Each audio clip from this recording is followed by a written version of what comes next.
In the golden age of ancient India, there was a king whose name still echoes in the halls of Dharma, Harishchandra. His fame spread across kingdoms, not for his wealth nor his armies, but for a single, unshakable vow. He never spoke a lie. Under his rule, the kingdom of Ayodhya bloomed like a lotus in the morning sun. There was no crime, no hunger, and no sorrow. Truth reigned as firmly as the king himself. But in the heavens, a test was being prepared, one that would shake the very foundations of his life. One day, sage Vishwamitra, renowned for his temper and his wisdom, came to Harishchandra's court. The king welcomed him with folded hands, offering the sage a throne and the finest hospitality. But Vishwamitra had not come for rest. He had come to test the king's devotion to truth.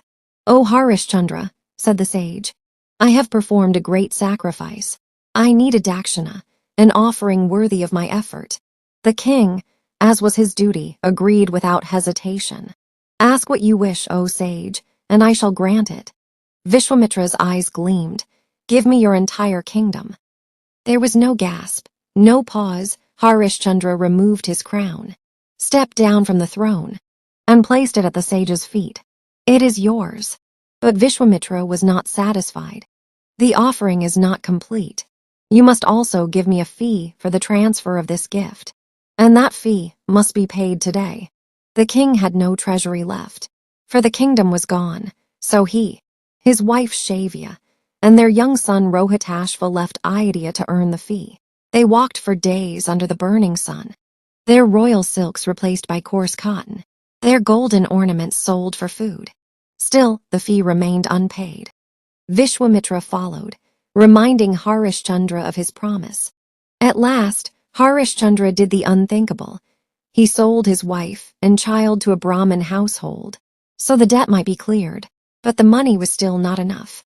And so, the king, once ruler of Ayodhya, sold himself into bondage.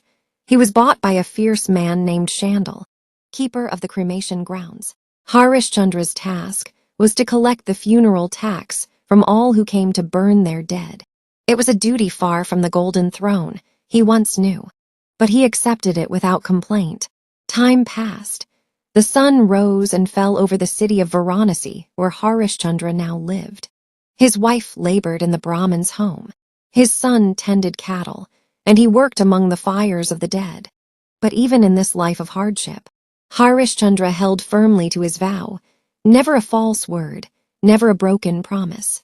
And yet, the gods were not done testing him. One fateful day, the air was heavy with monsoon clouds. Harishchandra sat at the gate of the cremation grounds, waiting for the next body to arrive. From the distance came a woman, her clothes torn, her face pale with grief. In her arms lay the lifeless body of a boy. As she drew closer, Harishchandra's heart stopped. It was his wife, and the boy was Rohitashva, their son. Through her tears, Shavya spoke. "Our child was bitten by a snake. I have brought him here for the last rites." The king's hands trembled, but his voice did not waver.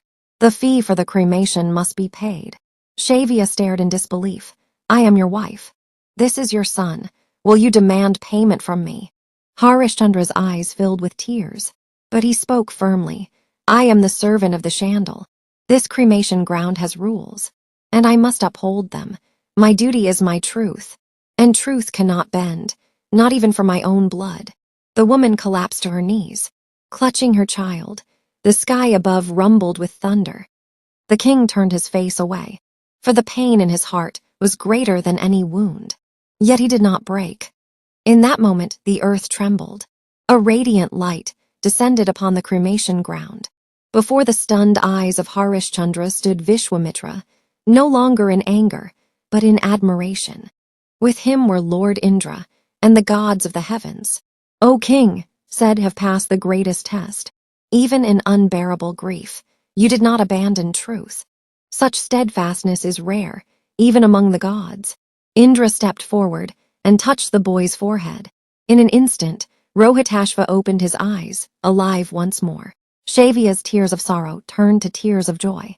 Vishwamitra waved his hand, and in a blink, Harishchandra was clothed again in royal garments, his crown restored, His kingdom was returned, his people waiting to welcome him.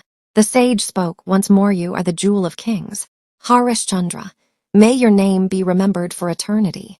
And so it was that Harishchandra, the king who never lied, returned to his throne, not just as a ruler, but as a living example of Dharma.